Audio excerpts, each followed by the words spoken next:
and welcome to Cottage Time. I'm Alisha. Today I'm going to be sharing my testimony, a little about my life, and it's really different than the style of videos I usually do, but I thought I would just give you a little peek into my background and where I came from. I grew up in North Mississippi in a little community where everybody knows everybody. It was really a good place to grow up. My grandma lived kind of across the road from us, so we spent our summers with her, running barefoot and playing, helping her in the garden. I remember sowing seeds with her and sitting under the shade tree and chilling butter beans and purple whole peas. My parents, they both worked. We would go camping in the summers, and my daddy was a big coon hunter, so we had horses and a lot of coon dogs. My mama was, she's known as a really good cook, and she would cook these big southern meals, cornbread, beans and potatoes, that type of thing. I remember visiting church some when I was smaller, but about 5 or 6 is when the beginning of when we really started going to church. There was a lot of kids there. I didn't really know why we were there, but I liked playing, so it was a fun experience for me. Eventually my parents started going to church. I wanted to know God, but I didn't really understand how. I knew you were supposed to ask God to forgive you, but it just wasn't clicking for me until I was an older teenager, when a preacher at a revival said, "He doesn't just want your sins." And then it was a light bulb moment for me. I knew He wanted my life. So I gave God my life that night, and that's when I became a Christian. After I graduated from high school, I wasn't planning on going to college. I had a strong desire, maybe a leading, to be a missionary or to study missions. So I enrolled at a local Bible college, and from there I went to seminary, where I met my husband. Left seminary. I was expecting our second child, so we moved to Mississippi. It was during the winter. I had a lot of colds and stuff, type of thing, and so my second son was born in April. He was perfectly healthy. And then in July, I got really sick. My husband kept taking me to the emergency room, and they kept misdiagnosing me. So he finally took me to a local doctor whose daddy was actually a professor at the seminary we had went to. He found out that I had an autoimmune disease that was deadly.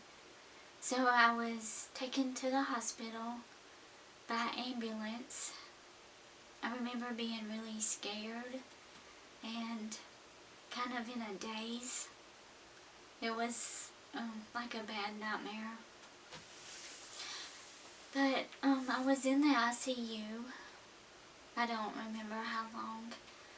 But after they got me the medicine I needed, I was paralyzed from the neck down for a while. And I had to be on a vent and a feeding tube. While I was in the hospital, people kept coming to visit me who I didn't even know. Christians, and they would tell me they was praying for me, or they would pray with me while they were at the hospital. I just remember kind of being dazed. I was like trapped in my body.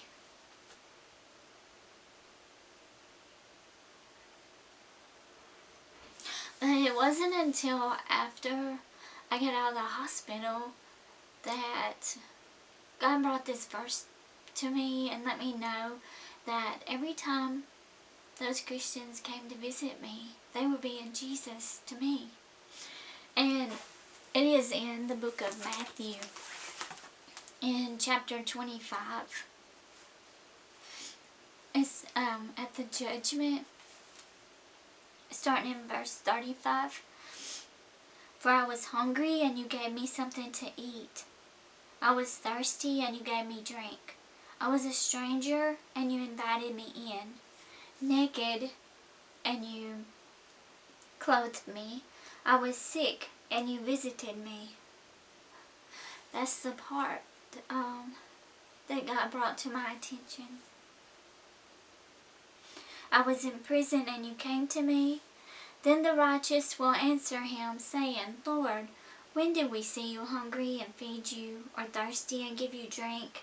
And when did we see you a stranger and invite you in, or naked and clothe you? And when did we see you sick or in prison and come to you?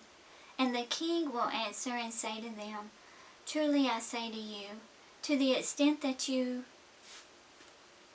did it to one of these brothers of mine, even the least of them, you did it to me.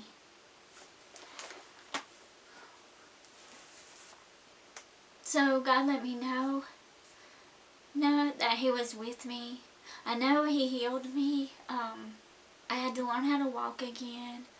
I had to build up my muscles in my throat so I could drink and eat again. But God brought me through it all. My husband stayed with me pretty much almost every night at the hospital. My parents took care of my kids for me. When I got out of the hospital, I went in July and I got out in October.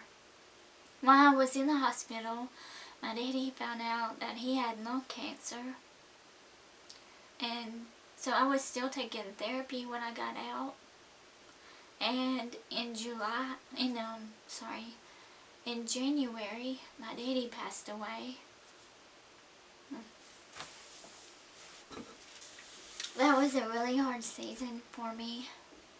But God brought me through it. He healed me, and I give Him the glory for my healing and for restoring my health. It was really hard emotionally up until just maybe a couple of years ago. But He has delivered me from the fear that I had of getting sick again. Now, I still don't like to get sick, but I don't live in such a traumatizing fear as I used to. God gave us a beautiful farm. I had prayed that God would give us an old farmhouse that had been built onto over and over again. And He gave us exactly what I prayed for.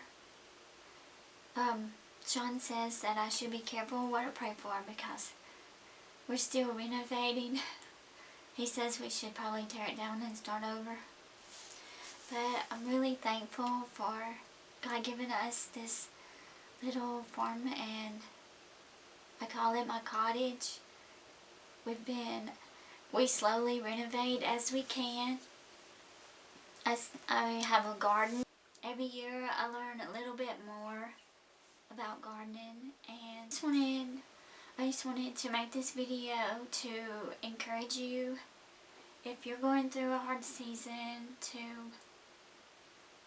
draw near to God, and He will draw near to you, to get to know God of the Holy Bible. And He will never leave you. It's a pleasure, and I'm so thankful to get to know God. And I pray that you have a wonderful week. If you have any questions, leave them in the comments. I hope this video encouraged you, and I will talk to you in the next video. God bless.